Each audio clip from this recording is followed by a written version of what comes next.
पहले वाली सरकारों को ये प्रयास वापस लेना पड़ा था।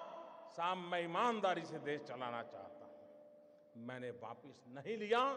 मैंने ज्वेलरों को विश्वास दिलाया कोई आपसे ज्यादती नहीं करेगा, और अगर कोई इनकम टैक्स वाला ज्यादती करता है, आपने मोबाइल फोन से उसका रिकॉर्डिंग कर लीजिए, मैं उसके खिलाफ काम करूंगा। ये कदम हमने उठाया था। जिनको पता हो, ये सारा देख करके समझ नहीं आता था क्या मोदी क्या करेगा आगे। लेकिन अगर आप अपनी दुनिया में इतने मस्त थे कि और पॉलिटिकल पार्टी की तरह ये भी आकर के चला जाएगा, मैं भाइयों बहनों कुर्सी के लिए पैदा नहीं हुआ।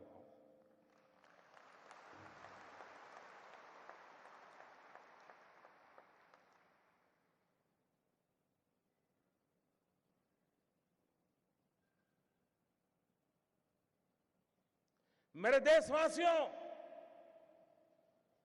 मैंने घर, परिवार,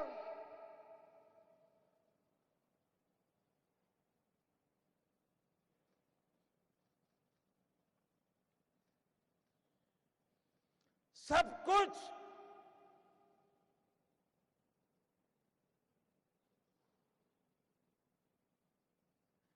देश के लिए छोड़ा है।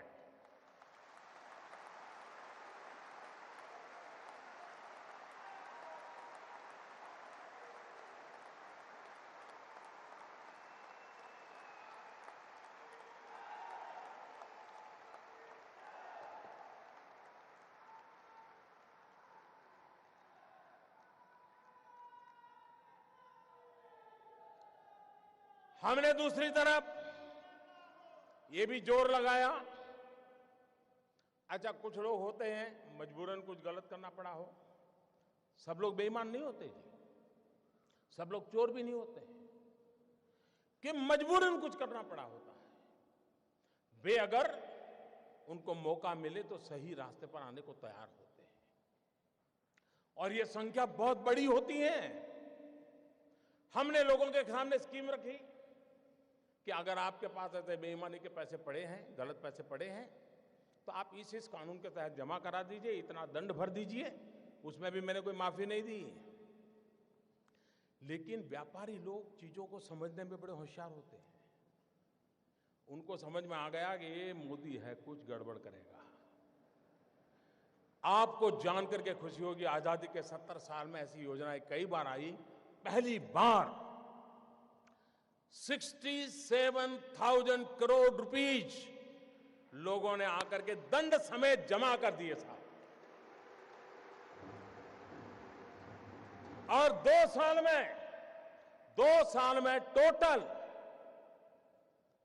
सर्वे के द्वारा, रेड के द्वारा, डिक्लेरेशन के द्वारा 1.25 करोड़ रुपया जो कहीं हिसाब में नहीं था, वो सरकारी खजाने में जमा हुआ है भाइयों। 1.25 करोड़ का हिसाब आया है। ये 2 साल में किए हुए काम का मैं हिसाब आज गोवा की धरती से पूरे देश को दे रहा हूं मेरे भाई।